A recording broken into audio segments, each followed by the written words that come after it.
Hi friends, പുതിയൊരു വീഡിയോയിലേക്ക് എല്ലാവർക്കും സ്വാഗതം. ഞാൻ ഇന്ന് പറയാൻ പോകുന്നത് മൃഗസ്നേഹികളായിട്ടുള്ള ആൾക്കാരുണ്ടെങ്കിൽ അവർക്ക് വേണ്ടിയിട്ടാണ്.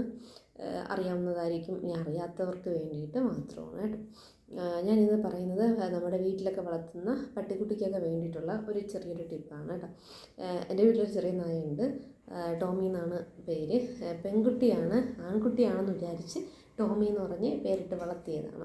അപ്പം എനിക്ക് ടോമിയെ കിട്ടുന്ന ഒരു ചെറിയൊരു കഥയുണ്ട്, അതും കൂടി പറഞ്ഞേക്കാം. ഞാൻ പണ്ട് വീടിനടുത്ത് 2-3 കുട്ടികളുണ്ടായിരുന്നു. അപ്പോൾ ഇവരുടെ കൂടെ രാവിലെ നടക്കാനായിട്ട് പോകുന്ന ശീലം ഉണ്ടായിരുന്നു. അപ്പോൾ നടക്കാനായിട്ട് പോകുന്ന വെച്ചാൽ ചുമ്മാ അല്ല, കടയിലോട്ട് പോകുന്നത്. അപ്പോൾ രാവിലെ ഇറങ്ങുമ്പോൾ നടക്കാനുള്ള ശീലം എന്നുള്ള രീതി. ഇപ്പോൾ രാവിലെ കടയിലോട്ട് പോയി വീട്ടിലേക്കുള്ള എന്തെങ്കിലുമൊക്കെ രാവിലെ മേടിച്ചിട്ട് പാലോ മുട്ടയോ എന്തെങ്കിലും മേടിക്കാനായിട്ട് രാവിലെ പോകും. അപ്പോൾ പോയപ്പോൾ അപ്പുറത്തുള്ള 2 പിള്ളേരും കൂടി വരും എന്തായാലും. അപ്പം ഇവരും ഞാനും കൂടെ ഇങ്ങനെ പോകുമ്പോഴത്തേക്ക് നമുക്ക് പള്ളിയുടെ ഒരു കുരിശടിയുണ്ട്. ആ കുരിശടി വഴിയാണ് നമ്മൾ മിക്കവാറും പോവാറ്. ആ വഴി കൂടി നമ്മൾ മിക്കവാറും പോകുന്നത്. അപ്പോൾ നമ്മൾ ഒരു ദിവസം പോയപ്പോഴത്തേക്ക് ആ കുരിശടിയുടെ അവിടെയായിട്ട് ഒരു ബൈക്ക് പാർക്ക് ചെയ്തിട്ടുണ്ടായിരുന്നു. അപ്പോൾ ഞാൻ മിക്കവാറും രാവിലെ കുരിശടിയിലോട്ട് പോയി തൊഴുത് പ്രാർത്ഥിച്ചിട്ടൊക്കെ ഇറങ്ങാറുള്ളായിരുന്നു. അങ്ങനെ ഇറങ്ങിയപ്പോഴത്തേക്കും എൻ്റെ കൂടെ വന്ന് പിള്ളേരുണ്ട്. അപ്പം കൊച്ചു പിള്ളേർ ചേച്ചി ഒരു പട്ടി കിടന്ന് വിളിക്കുന്നുണ്ടെന്ന് പറഞ്ഞു. അപ്പം ഞാൻ ഇച്ചിരി ഇച്ചിരി അല്ലെങ്കിൽ കൂടുതലുള്ള ഒരാളാണ്. അത് ഞാൻ നോക്കിയപ്പോൾ ഒരു പട്ടിയാണെന്ന് വിളിക്കുന്നത് കണ്ടു. നോക്കിയപ്പോൾ ഒരു കുഞ്ഞ് പോംബ്രെയിൻ ടൈപ്പും അല്ല, എന്നാൽ നാടൻ്റെ ഒരു ക്രോസുമായിട്ടുള്ള ഒരു പട്ടി. അതിങ്ങനെ അതിൻ്റെ ഇടയിൽ ഇങ്ങനെ കിടക്കുന്നത് കണ്ടു. ആരോ കൊണ്ട് കളഞ്ഞിട്ടിട്ട് പോയതാണെന്നുള്ളത് കാണുമ്പോഴായിരുന്നു. അപ്പം പേയൊക്കെ വരുമെന്ന് പേടിച്ച് ഞാനും പിള്ളേരൊന്നും എടുത്തില്ല. അപ്പം നമ്മൾ മൈൻഡ് ചെയ്തില്ല, കിടക്കട്ടെ എന്നുള്ള രീതിയിൽ ഞാൻ പറഞ്ഞു പോവാടാന്നും പറഞ്ഞ് നമ്മളങ്ങ് ഇറങ്ങിയായിരുന്നു. നമ്മൾ ഇറങ്ങി കുറച്ച് സമയം കഴിഞ്ഞ് നടന്നു വന്നപ്പോഴേക്കും ഈ പാർക്ക് ചെയ്ത് വെച്ചിരുന്ന വണ്ടിക്കാരൻ ഈ വണ്ടി എടുത്തുകൊണ്ടങ്ങ് പോയി. അപ്പോൾ ഈ കുഞ്ഞെന്ത് ചെയ്തു, കണ്ണൊക്കെ തുറന്നു ഏകദേശം ഇങ്ങനെ നടക്കുന്നുണ്ട്. ആ ഒരു വരുവായതായിരുന്നു, അവിടെ കൂടെ കിടന്ന് ഓടുന്നതാണ്. അപ്പം അടുത്ത് എന്തായാലും ഒരു വളവിലാണ് ഈ കുരിശടി ഇരിക്കുന്നത്. അപ്പം അവിടെ നിന്നൊരു രാവിലെ ഈ ലോറി എന്തായാലും സൂപ്പറായിട്ട് വരുന്ന സ്ഥലം തന്നെയാണ്, അല്ലാതെ ആളൊഴിയൊരു ഏരിയ ഒന്നുമല്ല. അപ്പോൾ അവിടെ പോരത്തിന് ഈ കല്ലൊക്കെ അടിക്കുന്ന ഒരു ഇതും കൂടിയുണ്ട്, പാറ പൊട്ടിച്ച്. അപ്പം എന്തായാലും ലോറി എപ്പോഴും ആ ടൈമിലോട്ട് പോകുന്നതും കൂടിയാണ്. അങ്ങനെ പാവം തോന്നിയിട്ട് ഞാൻ വീട്ടിൽ നിന്ന് പാല് വാങ്ങിക്കാൻ വന്ന കവറിൻ്റെ അകത്ത് പട്ടിക്കുട്ടി എടുത്ത് വെച്ച്. ഇപ്പോൾ ഈ കൂടെ വന്ന അണ്ണന്മാർ ഭയങ്കരമായിട്ട് ചേച്ചി ഒരു കുഴപ്പമില്ല സൂപ്പറാണെന്ന് പറയുക. വീട്ടിൽ ചെല്ലുമ്പോൾ നമുക്ക് കിട്ടുന്ന കാര്യങ്ങൾ എന്തെന്നൊന്നും ആ സമയത്ത് ഓർമ്മിക്കുന്നില്ല. പട്ടിക്കുട്ടിയെ എടുത്ത് വീട്ടിലൂടെ ചെന്ന് പാല് വാങ്ങിക്കേണ്ട കവറിൻ്റെ അകത്ത് പട്ടിയായിട്ട് ചെന്നപ്പോൾ തന്നെ അമ്മ ചോദിച്ചു പട്ടി എന്തിനെടുത്തുകൊണ്ടുവന്നാൽ കുറേ വീഡിയോകൾ നമ്മൾ ചാട്ടമൊക്കെ ആയിരുന്നു. പിന്നെ അതിൻ്റെ അവസ്ഥയൊക്കെ കണ്ടപ്പം അമ്മ പറഞ്ഞ് പാവമല്ലേ ഇരിക്കട്ടെ കിടക്കട്ടെ എന്നൊക്കെ പറഞ്ഞു. പക്ഷേ പറ്റിയ പ്രശ്നം എന്ന് പറഞ്ഞാൽ ഈ വന്ന കൂടെ അപ്പുറത്തുള്ള വീട്ടിലെ പിള്ളേരുടെ അമ്മ ഉടനെ പട്ടിയെ കാണാനായിട്ട് ഇറങ്ങി വന്നപ്പോഴാണ് കണ്ടത്. ആൻറ്റി നോക്കിയപ്പം പട്ടിയുടെ പുറത്തെല്ലാം വന്നിട്ട് ചൊറി പിടിച്ച പട്ടിയാണ്. ചൊറി എന്ന് പറയുമ്പോൾ അറിയാമല്ലോ, പുറത്ത് രോമമൊന്നുമില്ല, അതിൻ്റെ പുറത്ത് എല്ലാ ഇതും പോയി. പുഴുകടി എന്നൊക്കെ നമ്മൾ ഇങ്ങോട്ടൊക്കെ ഉള്ളവർ പറയും. അപ്പോൾ കറക്റ്റിന് പുഴുക്കടിയുള്ള പട്ടിയായിരുന്നു. വെച്ചാൽ ദേഹത്ത് രോമം കാണത്തില്ല, എല്ലാ രോമം പറഞ്ഞു പോകുമ്പം സ്കിന്ന് വെളിയിലോട്ട് കാണും. ഇതാണ് അതിൻ്റെ അസുഖം. ഇത് കാരണം ബുദ്ധിയുള്ള ഏതോ മഹാന്മാർ അതിനെ കൊണ്ട് അവിടെ ഉപേക്ഷിച്ചിട്ട് പോയി. അറിയാത്ത ഞാൻ ചെന്ന് പട്ടിയെ എടുത്തുകൊണ്ട് വരികയും ചെയ്തു. പട്ടിയെ എടുത്ത് കൈ കൊണ്ടെടുത്ത് കവറിൻ്റെ അകത്തിട്ട് ആ കൈയും വെച്ച് ഞാൻ ഇങ്ങനെ ഇരിക്കുകയാണ്. ആ ആൻറ്റി ഒന്ന് നോക്കിയപ്പോഴാണ് പട്ടിക്ക് പുഴുകടി ഉണ്ടെന്ന് മനസ്സിലായത്. ആ കൈ ഒന്ന് കഴിയുക പോലും ചെയ്യാതെ പട്ടിയുടെ സൗന്ദര്യം ആസ്വദിച്ച് ഞാൻ ഇങ്ങനെ അങ്ങ് ഇരുന്നു. ഓക്കെ, അതിനുശേഷം ഇത് ഫംഗസ് ആണെന്നുള്ള കാര്യം മനസ്സിലായി. പെണ്ണെ പോയി കൈ കഴുകുക എന്ന് വീട്ടിൽ അമ്മ പറഞ്ഞപ്പോഴാണ് പിന്നെ പോയി സോപ്പക്കെട്ട് കൈ കഴുകിയിട്ട് വന്നു. പട്ടി എവിടെ കിടന്നു അവിടെ കൊണ്ട് തിരിച്ചു വരും എന്ന് പറഞ്ഞു. ഇതിൻ്റെ ചിലവുകൊണ്ട് പട്ടിക്ക് അസുഖമാണ്, മറ്റേതാർക്ക് വരും, ഇതാണ് ചപ്പ് ചോറണം. ഓക്കെ, ഞാനും പിള്ളേരും അതേ സ്പീഡിൽ തന്നെ ആ കവറിൻ്റെ അകത്ത് തന്നെ പട്ടിയെ കയറ്റി ഉടനെ തന്നെ നമ്മൾ കുരിശടിയിലോട്ട് കൊണ്ടുപോകാനായിട്ട് പോയപ്പോഴത്തേക്കും പട്ടി കവറിൻ്റെ അകത്തുനിന്ന് തല വെളിയിലിട്ട് പാവം നോക്കണ രംഗം കണ്ടപ്പോഴേ എനിക്ക് പാവം തോന്നി. ഞാൻ പറഞ്ഞു അമ്മ ഞാൻ വെളിയിലിട്ട് എന്നെ വളർത്തിക്കോളാം, ആര് മരുന്നിടും എന്തിടും എങ്ങനെ ഇടും. അപ്പോഴത്തേക്കും പിള്ളേർ പറഞ്ഞു മെഡിക്കൽ സ്റ്റോറിൽ എന്തായാലും മരുന്ന് കണ്ടു. മെഡിക്കൽ സ്റ്റോറിൽ നിന്ന് ഇനി മരുന്ന് വാങ്ങിച്ച് പട്ടിക്ക് ചിലവാക്കി പട്ടിക്ക് ഇനി കൊടുക്കാൻ പോകണം. ഇതാണ് വീട്ടിലെ ചർച്ച. അങ്ങനെ അപ്പം വീട്ടിലിവിടെ പണ്ടവരെ പറയില്ലേ, കരയുന്ന പിള്ളേർക്ക് പാലില്ല, അപ്പോഴാണ് ഇതായത്. അങ്ങനെ എന്ത് ചെയ്തു, പട്ടിക്ക് അപ്പം തന്നെ പുതിയ പാത്രം, പുതിയ തുണി, അത് ഇത് എല്ലാ സൗകര്യത്തോടു കൂടി പട്ടിയെ മുറ്റത്തോട്ട് ഒരു സ്ഥലത്ത് പട്ടിക്ക് സുഖമായിട്ട് കിടക്കാൻ പറ്റുന്ന വെള്ളമൊന്നും വീഴാത്ത സ്ഥലം ഉണ്ടായിരുന്നു. അവിടെ തന്നെ പട്ടിയൊക്കെ കെട്ടി. അങ്ങനെ അതൊന്ന് കഴുകാൻ അല്ലെങ്കിൽ കുളിപ്പിക്ക് എന്ന് എല്ലാവരും പറയുമെങ്കിലും പക്ഷേ നമ്മളൊന്നും ചെയ്തില്ല. എന്ന് വെച്ചാൽ അതിന് ഇത്രയും ഇതുള്ളതുകൊണ്ടിട്ട് നമ്മളെ കൈക്കേക്കാനും വല്ല അസുഖം വന്നു കഴിഞ്ഞാൽ എന്ത് ചെയ്യുമെന്ന് പേടിച്ച് ഇതിനെന്താണ് സംഗതി എന്ന് മെഡിക്കൽ സ്റ്റോറിൽ ചോദിച്ചതിന് ശേഷം ചെയ്യാം എന്ന് വിചാരിച്ചു. അപ്പോൾ ഈ ഇടയ്ക്കൊക്കെയാണ് ഞാൻ പട്ടിയുടെ കുറച്ച് വീഡിയോസ് ഉണ്ട്. ആൾക്കാർ ഈ വേപ്പലയൊക്കെ തേച്ച് പച്ചപ്പട്ടിയായിട്ടൊക്കെ നിർത്തിയിരിക്കുന്നതൊക്കെ ഞാൻ യൂട്യൂബിൽ കണ്ടായിരുന്നു. എനിക്ക് അറിയത്തില്ല അങ്ങനെയൊക്കെ ചെയ്യാമോ എന്ന്.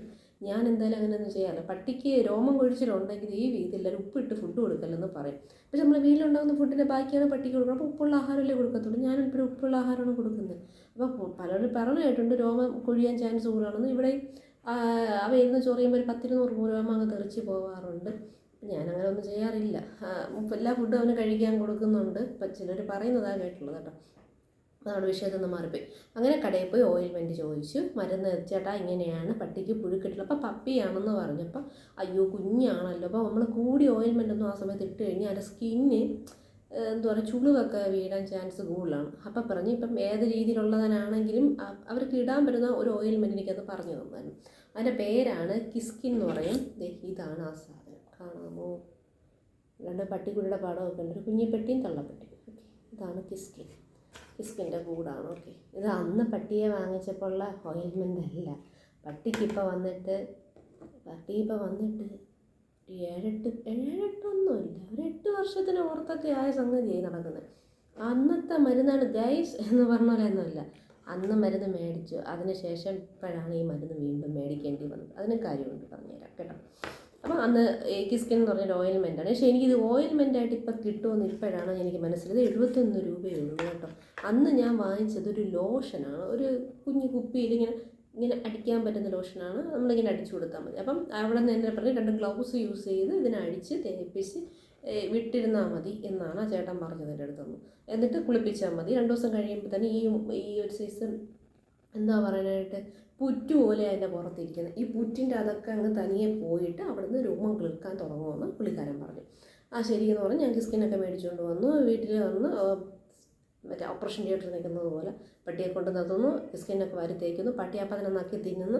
വീണ്ടും തല പിടിച്ച് വെക്കുന്നു. കിസ്കിൻ വാരി തേക്കുന്നു. പിന്നെ വയറിലൊക്കെ ചൂപ്പായിട്ടും കൂടെയൊക്കെ വന്നു. പട്ടി കുളിപ്പിക്കാത്തതുകൊണ്ടാണ് അങ്ങനെയൊക്കെ വരുന്നത് കേട്ടോ. വയറിൻ്റെ അടിഭാഗം അത്രയും ചൂട് വെപ്പ് പോലെ വരും. പട്ടിയെ കുളിപ്പിച്ചാൽ മതി, പ്രശ്നം പറഞ്ഞു. പിന്നെ അവന് കുളിക്കാനായിട്ടൊരു സോപ്പും കൂടെ മേടിച്ചുകൊണ്ട് വന്നു. ഇപ്പോൾ പട്ടിയുടെ സോപ്പിട്ടൊന്നും ഇട്ടതെന്നല്ല, 10ൻ്റെ ലെക്സ് ഇട്ടാക്കിയാണ് കുളിപ്പിക്കാറ്. അന്നൊക്കെ വാങ്ങിക്കും. ഇപ്പം ചില സമയത്ത് പൈസ ഉണ്ടെങ്കിൽ അങ്ങനെ മേടിക്കും. ഇല്ലെങ്കിൽ സാധാരണ സോപ്പിട്ടിനെ കുളിപ്പിക്കും. പറ്റുമെങ്കിൽ പട്ടിയുടെ സോപ്പിട്ടിനെ കുളിക്കാൻ ശ്രമിക്കണം കേട്ടോ. മറ്റേതൊക്കെ ആണെങ്കിൽ അതിൻ്റെ സ്കിന്നിനും അതിൻ്റെ രോമമൊക്കെ ഫെയ്ഡാവാൻ ഭയങ്കര ചാൻസ് കൂടുതലാണ്. കഴിവതും എല്ലാവരും മൃഗങ്ങൾക്കുള്ള സോപ്പും കിട്ടുമല്ലോ, അതിൻ്റെ ലോഷൻസും കിട്ടും. അപ്പം ഞാൻ ഈ ഒരു സംഗതിയാണ് അന്ന് മേടിച്ചത്. പക്ഷേ ഒരു 2-3 ആഴ്ച കഴിഞ്ഞപ്പോൾ തന്നെ അവൻ്റെ സ്കിന്നിൻ്റെ എല്ലാ പ്രശ്നങ്ങളും മാറി, രോമം കിളിർക്കാൻ തുടങ്ങി. വന്നപ്പം പട്ടിയുടെ കളറ് ഒരു അൽസേഷൻ്റെ കുഞ്ഞിൻ്റെ കളറായിരുന്നു. അൽസേഷൻ എന്ന് പറയുമ്പോൾ അറിയാലോ, സേഡി മൂസയിലെ പട്ടിയാണ്. അതിൻ്റെ ഒരു കളറിലാണ് വന്നത്. പക്ഷേ രോമം പുതിയതെല്ലാം വന്നപ്പോൾ അസൽ നാടൻ പട്ടിയുടെ കളറായി കേട്ടോ. നല്ല വെള്ളപ്പട്ടിയായിട്ട് അങ്ങ് മാറി. എൻ്റെ തനിക്കൊണത് കാണിച്ച്. പക്ഷേ ആവശ്യത്തിന് രോമമൊക്കെ ഉണ്ട്. ഞാൻ പറ്റുമെങ്കിൽ നോക്കട്ടെ, ഒരു വീഡിയോ അവൻ്റെ എടുക്കാൻ പറ്റുമെങ്കിൽ എടുത്ത് ഉടനെ തന്നെ ഇട്ടേക്കാം കേട്ടോ. അതിന് കുഞ്ഞിലത്തെ ഫോട്ടോ ഞാൻ എടുത്തിട്ടേക്കാം. അവന് കിട്ടിയ ദിവസം രോമമൊക്കെ കിട്ടിയ ദിവസത്തിനൊന്നുമില്ല, കിട്ടി രോമമൊക്കെ വന്നതിന് ശേഷം നല്ല പമ്മിയായി ഇരിക്കുന്ന ഒരു സ്കിൻ ടോണുണ്ട് അവൻ്റെ. ഇപ്പോഴത്തെ കളറിൻ്റെ ആ ഒരു ചെറിയ രോമമൊക്കെ അവിടെ ഉണ്ട്. അപ്പോൾ അതിൻ്റെ ഒരു ഫോട്ടോയും അവൻ ഇപ്പോഴിരിക്കുന്ന അവസ്ഥയുള്ള അവനല്ല, അവളാണ്. അപ്പം നമുക്കറിയത്തില്ല, അന്ന് ബോയ് ആണെന്ന് വിചാരിച്ചാണ് ഇട്ടത്. പിന്നെയാണ് ബോയ് അല്ല ഗേളാണെന്ന് പിന്നെ അവൻ നമ്മൾ കാണിച്ചു തരുകയാണ് ചെയ്തത്. ഓക്കെ, അങ്ങനെ ഈ ഒരു ഓയിൽമെൻറ്റ് ഇട്ടത്. പിന്നെ അവന് ഇപ്പം ഞാൻ ഇത് ഇടേണ്ട കാരണം എന്ന് വെച്ച് കഴിഞ്ഞാൽ നമ്മുടെ വീട്ടിലിപ്പോൾ കുറച്ച് പൂച്ചകളും കൂടെ ഉണ്ട്. ഓക്കെ, അപ്പം ഒരു കുഞ്ഞു പൂച്ച പ്രസവിച്ചു. അവനെ കുട്ടികൾ അവന് വേറെ ആരെയും അങ്ങനെ ഇഷ്ടമൊന്നുമുള്ള ആളൊന്നും അല്ല. ഒറ്റയ്ക്ക് വളർന്നുള്ള കൂടെ ആ ഒരു ശീലമായിട്ട് അങ്ങനെ ആ ഒരു രീതി വളർന്നുകൊണ്ട് വേറെ ആരെയും കണ്ടെടുത്ത് അവനെ കണ്ടുകൂടും. പക്ഷെ അവർ രാത്രി അവർ ഡ്യൂട്ടി ചെയ്യുന്ന ആളാണ്. ആ പുള്ളിക്കാരൻ നമ്മൾ നിൽക്കുകയാണെങ്കിൽ 10 പേരെ വരച്ച് കാണിച്ചു തരും. നമ്മൾ അകത്ത് പോകുമ്പോൾ നീ എന്തോ എന്നുള്ള മട്ടിൽ അവർ രണ്ടുപേരും മെയിനാ കമ്പനിയായിട്ടിരിക്കും. പക്ഷേ എങ്കിലും ഇങ്ങനത്തെ നമുക്കൊരു പേടി, നമ്മൾ പുറത്തൊക്കെ പോകുമ്പോഴത്തേക്കും പൊട്ടിച്ചോണ്ട് അങ്ങനെ പോയാലും വിചാരിച്ചിട്ട് ഈ പൂച്ചക്കുട്ടി കൊണ്ട് കിടക്കാൻ വേണ്ടി നമ്മൾ വേറൊരു സ്ഥലത്ത് വിട്ടാണ്. പ്രത്യേകിച്ച് വേറെ സ്ഥലമൊന്നുമില്ല. ഈ കാണുന്ന മുറിയുടെ ഈ ജനലിൻ്റെ തൊട്ട് ബാക്കിൽ ടോമിയുണ്ട്. അവിടെയാണ് അവന് കുറ്റി അടിച്ചിട്ട്. പക്ഷെ അവിടെ മണ്ണുണ്ട്. ഈ മണ്ണിൽ കിടന്ന് കഴിയുമ്പോൾ ഇവൻ എന്ത് ചെയ്യും, വലിയൊരു തുരങ്കം കുഴിക്കും. പണ്ടത്തെ രാജാക്കന്മാർ പോകുന്നത് പോലെ ഒരു വലിയ തുരങ്കം കുഴിച്ച് അപ്പോൾ അതിൻ്റെ അകത്ത് ഇങ്ങനെ ഇരിക്കും. ഇതാണ് അവൻ്റെ പരിപാടി. പിന്നെ നമ്മൾ എന്ത് ചിക്കനെ കൊടുത്താലും പൊതുവെ അറിയില്ല, തോണ്ടി അതിനകത്ത് കൊണ്ടുപോയി നാളത്തേക്ക് വേണ്ടി മുൻകരുതലായിട്ട് കരുതലുള്ള ജീവിയാണ്. അവരെ കണ്ട് നമ്മൾ പഠിക്കണം, നാളത്തേക്ക് കരുതേണ്ടവരാണ് നമ്മൾ. ഓക്കെ, അപ്പോൾ അവൻ എന്ത് ചെയ്യും, അങ്ങനെയൊക്കെ വിൽക്കും. അപ്പോൾ ഇതെല്ലാം മണ്ണിൻ്റെ അകത്താണ് സംഭവിച്ചുകൊണ്ടിരിക്കുന്നത്. അപ്പോൾ പുള്ളിക്കാരൻ എന്ത് ചെയ്യും, ഇതെല്ലാം ഇങ്ങനെ കെയർ ചെയ്യുന്ന ആളാണ്.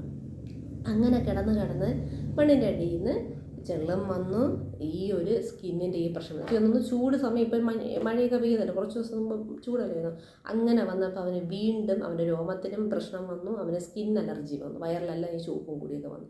അങ്ങനെയാണ് ഞാൻ വീണ്ടും ഈ സ്കിന്നിനെ അന്വേഷിച്ച് മേടിക്കാനായിട്ട്. അപ്പോഴാണ് ഇത് ഓയിൽമെൻറ്റ് രൂപത്തിൽ കിട്ടി. ലോഷന് ഭയങ്കര വില കൂടി. പക്ഷേ അതിൻ്റെ ആവശ്യമൊന്നുമില്ല, നമുക്കിപ്പോൾ ഇതൊക്കെ മതി, ധാരാളമാണ്. ഇപ്പം അപ്പം സുഖമായിട്ട് ഓയിൽമെൻറ്റൊക്കെ തേച്ച് ഞാൻ കണ്ടല്ലോ, ഓയിൽമെൻറ്റ് അത്ര തേക്കേണ്ടി വന്നിട്ടില്ല. എനിക്ക് പിഴിഞ്ഞ് വെച്ചിട്ട് ഇത്ര മാത്രം, കണ്ടോ, ഇത്ര ലോഷൻ മാത്രമേ പോയിട്ടുള്ളൂ. ബാക്കി ഇട്ടപ്പോൾ തന്നെ ആൾ ഓക്കെ ആയി. ഇപ്പം മണ്ണിൽ നിന്ന് അവന് അതൊക്കെ ഒന്ന് മാറ്റി അവനൊന്ന് കിടക്കാൻ ഡെവലപ്പ് ചെയ്ത സംഗതിയൊക്കെ വെച്ച് കൊടുത്തിട്ടുണ്ട്. ഓക്കെ, പറ്റുമെങ്കിൽ നിങ്ങൾ ആഴ്ചയിലൊക്കെ ഒന്ന് കുളിപ്പിക്കാനൊക്കെ ശ്രമിക്കുന്നത് ഏറ്റവും നല്ലതായിരിക്കും. അതിൻ്റെതായ സോപ്പ് എടുക്കുക. പിന്നെ ഞാൻ ഈ രോമം കൊഴിയുന്നത് ഇച്ചിരി മാറാനായിട്ട് ഞാൻ ഒരു ഓയിൽ ഒന്ന് ജസ്റ്റ് ചെറുതായിട്ടൊന്ന് അപ്ലൈ ചെയ്യാറുണ്ട്, അതിൻ്റെ രോമത്തിൻ്റെ ഒരു ഷൈനിങ് ഒന്ന് കിട്ടാൻ വേണ്ടിയിട്ട്. പിന്നെ പൊതുവെ വേറെ ഒന്നുമില്ല, 10 രൂപയുടെയും 20 രൂപയുടെയൊക്കെ പെഡിഗ്രിയൊക്കെ പൈസ കിട്ടുകയാണെങ്കിൽ അതിൻ്റെ സ്വന്തം വാങ്ങിച്ചാൽ ഇട്ട് കൊടുക്കാറുണ്ട്. അതിനങ്ങനെയൊന്നുമില്ല, അതിനെന്ത് കൊടുത്താലും കഴിക്കുന്ന നല്ലൊരു പട്ടിയാണ്, പറയാനേ പറ്റത്തുള്ളൂ. അന്നേരത്തിന് ശേഷം നമുക്ക് കളയണമെന്ന് തോന്നി എടുത്ത് വീട്ടുകാരൊക്കെ ഇതാക്കിയ പട്ടിയാണെങ്കിലും, പക്ഷെ അവൻ ഇപ്പോഴത്തെ നമ്മുടെ വീട്ടിലൊരാളെ പോലെ തന്നെയാണ്. അവൻ നന്നായിട്ട് അവൻ ചെയ്യേണ്ട ഡ്യൂട്ടികൾ അവൻ ചെയ്യുന്നുണ്ട്. 2 ദിവസം ആയാലും 3 ദിവസം ആയാലും അവൻ കഴിക്കുന്നുണ്ട്. ഏത് ആൻറ്റിമാരും ചേച്ചിമാരും പോയാലും ഇവിടെ ഫുഡ് ഉണ്ടെങ്കിൽ അവർ കൊണ്ടുവന്ന് കൊടുക്കുമ്പോൾ അവൻ സന്തോഷപൂർവ്വം വാങ്ങിച്ച് കഴിച്ച് കഴിഞ്ഞിട്ട് തന്നവരടുത്ത് തന്നെ തിരിച്ച് ചോദിക്കാറുണ്ട്, നിങ്ങൾക്ക് പോകാൻ സമയമായില്ലേ. അതാണ് അവൻ്റെ ക്യാരക്ടർ. അവൻ വാങ്ങിച്ച് സുഖമായി കഴിച്ച് കഴിഞ്ഞിട്ട് അവൻ ചോദിക്കും, ഇനി നിൽക്കേണ്ട ആവശ്യമില്ല, നിങ്ങൾ പൊക്കോളൂ എന്ന് പറഞ്ഞ് അവരെ തിരിച്ച് ഓട്ടിച്ച് അവൻ കുറച്ച് 2 ഷോയൊക്കെ കാണിക്കുന്ന ഒരു ടൈപ്പാണ്. ഇപ്പോൾ ചിലവരത് മാത്രം ഭയങ്കര കമ്പനി ആയിട്ടുണ്ട്. അങ്ങനെ പൊതുവെ ആണുങ്ങളൊന്നും ഇഷ്ടമല്ല. എന്താണ് ആ ഒരു എന്താണെന്ന് എനിക്കറിയത്തില്ല. ആണുങ്ങളെത്തത് വലിയ കമ്പനി ആളാണ്. പിന്നെ ഇവിടെ ചേട്ടനായിട്ടൊക്കെ വെച്ചൊരു കമ്പനിയാണ്, വേറെ ആരുടെ അങ്ങനെ ഇഷ്ടമല്ല. പക്ഷേ അവരുമായിട്ട് മിങ്കിൾ ചെയ്താൽ മാത്രം അവർക്കൊരു ഇഷ്ടം കൂടുതലായിട്ട് വരത്തുള്ളൂ. അവനെന്നേ പറയുന്നുള്ളൂ, പറഞ്ഞ് ടോമി പറഞ്ഞ് ടോമി എന്നായിപ്പോയി.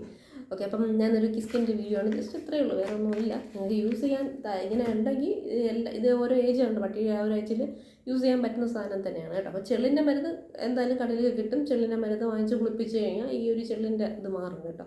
അത് ചെളിച്ചിരി പ്രശ്നമുള്ള സംഗതിയാണ് വെച്ചാൽ അത് വരാതിരിക്കാൻ മാക്സിമം നോക്കുക. അത് വന്നു കഴിഞ്ഞാൽ നമുക്ക് തന്നെ എൻ്റെ പുറത്ത് തന്നെ ഒട്ടിയിരുന്നിട്ട് ഞാൻ അറിഞ്ഞിട്ടില്ലായിരുന്നു. അതൊരു ചിലന്തിയുടെ രൂപത്തിൽ അവസാനം ആയി മാറിയതിനു ശേഷം അറിഞ്ഞൊരു വ്യക്തിയാണ്, ഞാൻ അറിഞ്ഞില്ല. അത്രയ്ക്ക് ഒരു പ്രശ്നമായിട്ടുണ്ട്. അത് നമ്മൾ രക്തം കുടിച്ചങ്ങ് കളിച്ച് നമ്മളെ പുറത്തങ്ങ് ഇരിച്ച് നമ്മൾ ചെന്നപ്പോഴും പട്ടി പിടിക്കുകയും ഒക്കെ ചെയ്യുന്നതല്ലേ, അതുകൊണ്ടിട്ട്. ഓക്കെ, അപ്പോൾ ഇത്ര മാത്രമേ ഉള്ളൂ. നമുക്ക് ഇതേപോലെ അടുത്തൊരു വീഡിയോ ആയിട്ട് വീണ്ടും കാണാം. ബൈ.